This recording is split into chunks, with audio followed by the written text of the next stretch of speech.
Hello my dear friends, মই ফৰমান আলী। মই আজি তোমালোকৰ লগত ইংৰাজীৰ 26টা বৰ্ণমালাৰ কোনটো কিমান নম্বৰত আছে হেতু মনত ৰাখা সহজ পদ্ধতি শিকাম। এটো তোমালোকৰ যিকোনো কম্পিটিটিভ এক্সামৰ বাবে ৰিজনিংৰ যিখিনি কোৱেশ্চন আছে এলফাবেট সিৰিজৰ হেখিনি কৰোতে বহুত তোমালোকৰ সহায় হ'ব। সো লগত থাকিবা, চাই থাকিবা মই কেনেকৈ কৰিছিলো হেতু পদ্ধতি তোমালোকক শিকাই আছো। সো লগত থাকিবা, আৰম্ভ কৰিছো। যেনেকুৱা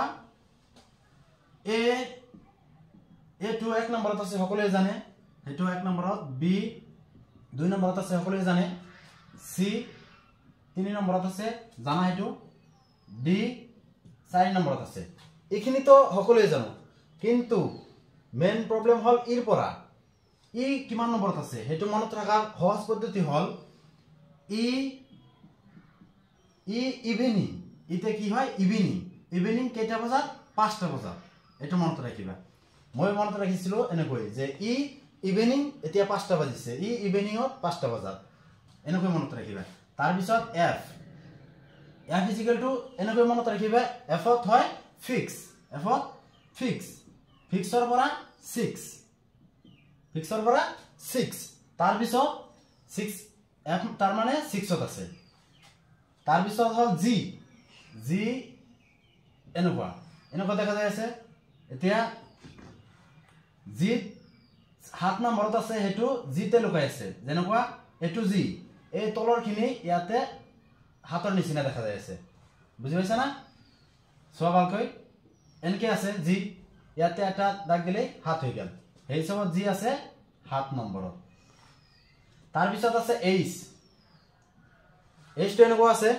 ইয়াত যদি ওপৰৰ এটা দাগ আৰু তলৰ এটা দাগ মিলাই দিও কি হৈ গেল? ডিজিটাল 8ৰ নিচিনা হৈ গেল। সেই কাৰণে H2 8 নম্বৰত আছে। তাৰ পিছত হল I টো আমি ইন্ডিয়া লিখোতে কিছুমানে এনেকৈ I লিখে। সেই I2 এনেকুৱা এটো কি 9ৰ নিচিনা দেখা যায় আছে। সেই কাৰণে I2 9ত আছে। ইয়াৰ পৰা মনত ৰাখিবা যে I2 9 নম্বৰত আছে। এনেকৈ I 9 নম্বৰত আছে, ঠিক আছে। তাৰ পিছত হল J টো এনেকুৱা। Z যদি ওপৰত এটা ফুট দি দিও সৰু হাতৰ আখৰত J হৈ গেল। তাৰ পৰা মনত ৰাখিবা এই ফুটৰ কাৰণে এটা শূন্য আৰু এইটো দাগৰ কাৰণে এটা 1, তাৰ মানে কিমান হল? 10, মানে 10। J টো 10 নম্বৰত আছে। তাৰ পিছত আহিল K টো কিমানত আছে? তাৰ কাৰণে মনত ৰাখিবা এইটো দাগৰ কাৰণে এটা 1 আৰু ইয়াৰ পৰা এটা ৰাবাৰ দি ইয়াতে বান্ধি থোৱা আছে, হেতু ভাবিবা।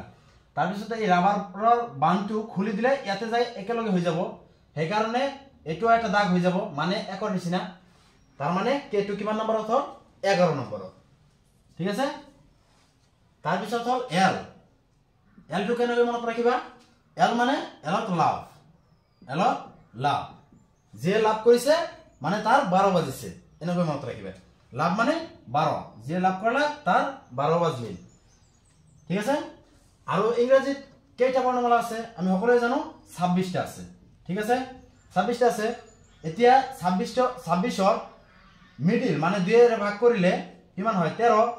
এলৰ পিছত হয় M মানে মিডিল,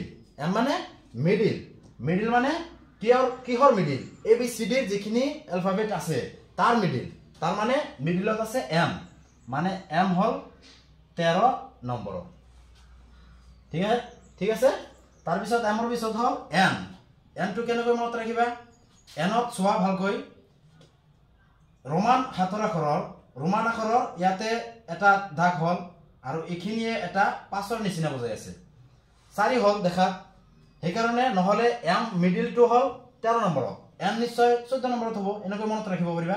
নহলে এইটোৰ পৰাও মনত ৰাখিব পাৰিবা, মানে N টো 14 নম্বৰত আছে। এটো 4 হৈ গেল, 14 হৈ গেল, ঠিক আছে। তাৰ পিছত O, তাৰ পিছত P, এনেকৈ O2 কিমান নম্বৰত হল? তুমি মনত ৰাখিবা যে এইটো 14 নম্বৰত হল, তেনেহলে O 15 নম্বৰ, ইয়াৰ পৰাই ক'ব পাৰিবা। তাৰ পিছত P, Q আৰু R এই তিনিটা একেলগে মনত কৰিবা, কিয়নো এই তিনিটাৰ কাৰণে এটা ট্ৰিক্স হল। মই যেনেকৈ কৰিছিলো যে P ত মই ভাবিছো প্ৰিন্স, P ত কি? প্ৰিন্স প্ৰিন্সৰ বয়স 16 তাৰ পিছত হল কিউ কুইনত হল কুইন কুইন মানে কুইনৰ বয়স 17 তাৰ পিছত হল আৰ আৰত ৰজা দিছো মই ৰজা লৈছো এটো তুমি ৰজা বুলি ভাবিবা আৰত ৰজা ৰজাৰ বয়স 18 হৈ গেল প্ৰিন্সৰ বয়স 16 কুইনৰ বয়স 17 তাৰ পিছত ৰজাৰ বয়স 18 সিৰিয়ালি হৈ গেল পি কিউ আৰ তাৰ পিছত এস টি এই দুটা একেলগে মনত ৰাখিবা কেনেকৈ টি ফৰ টি20 তেনেহলে টি যদি 20 হয় টিৰ আগত আছে এস তেনেহলে কিমান হ'ব 19 নিশ্চয় 19 হ'ব বুজি পাইছা তাৰ পিছত ইউ ভি আছে ইউ হল ইউ মানে তুমি মই মটো এনেকৈ মনত কৰিছিলো মই ইউ মানে 21 মই 2021 ত বিকম ক্লিয়াৰ কৰিছিলো সেই কাৰণে মই ইউ মানে মই ভাবিছো 21 ত বিকম ক্লিয়াৰ কৰিছো তোমাৰ এনেকৈ এটা স্পেশাল যেটো বস্তু 21 ত কৰিছা হেতু মনত ৰাখিবা ইউ ফৰ তুমি যেটো ভাল এটা 21 ত যিকোনো এটা স্পেশাল কাম কৰিছা হেতু মনত ৰাখিবা ইউ ফৰ 21 মানে 21 তাৰ পিছত আছে ভি ইউ ভি ডব্লিউ আৰু এক্স এই তিনিটা একেলগে মনত ৰাখিবা কেনেকৈ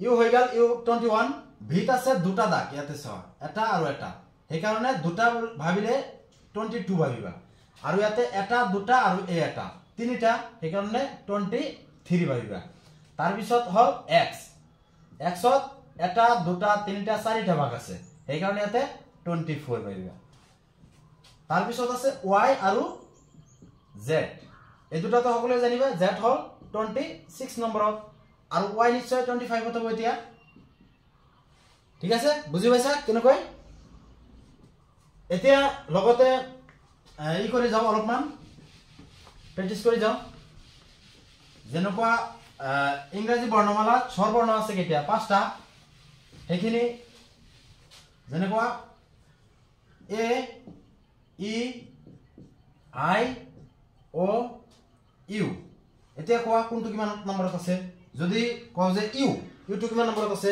ইউ মানে তুমি 2021 চনত কিবা এটা নিশ্চয় কিবা এটা কাম কৰিছা যেটো কাম তোমাৰ মনত আছে স্পেশাল কাম হেতুত ভাবিবা 21 মানে ইউ তুমি 21 ত কিবা এটা কৰিছা মই 21 ত বিকম ক্লিয়াৰ কৰিছো 21 ইউ 21 তাৰ পিছত এ তো জানিবাই এক নম্বৰত আছে আৰু ইত কি কৈছিলো ই মানে ইভিনিং কেইটা বজাত 5টা বজাত ইভিনিং 5টা বজাত এনেকৈ হৈ গেল আইটো কেনেকৈ লেখে কিছু মানে আইটো এনেকৈ লেখে ইয়াতে কি হৈ গেল 9 ৰ নিচিনা দেখা যায় আছে হয় না সেই কাৰণে আইটো কিমানত আছে 9 ত আছে আৰু ও টু কেনেকৈ মনত ৰাখিব দিছো ও তাৰ আগত কিমান আছে এন টু কিমান 14 তেনেহলে ও টু কিমান হ'ব 15 ও টু 15 মানে 15 হৈ গেল আৰু কেইটামান লৈছো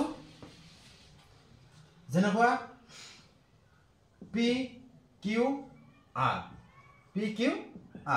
এটো কাৰণে কি ট্ৰিক্স হল পি মানে প্ৰিন্স আৰ কিউ কুইন আৰ আৰ ফৰ ৰাজা কুইনৰ প্ৰিন্সৰ বয়স কিমান 16 কুইনৰ বয়স 17 ৰাজাৰ বয়স 18 হৈ গেল তাৰ পিছত যদি এতিয়া টি লিখো টি কিমানত হৈ গেল টি এতিয়া মনত আহিছে টি মানে টি20 হৈ গেল এনেকৈ নিজে প্ৰেক্টিস কৰিলে সকলোবোৰ এলফাবেট 2-3 বাৰ প্ৰেক্টিস কৰিলে তোমালোকে পাৰিবা ঠিক আছে আজিৰ ভিডিওত এখিনি আছিল লগত থাকিবা ভাল লাগিলে বন্ধুবৰ্গৰ লগত শেয়াৰ কৰিবা সো থ্যাংক ইউ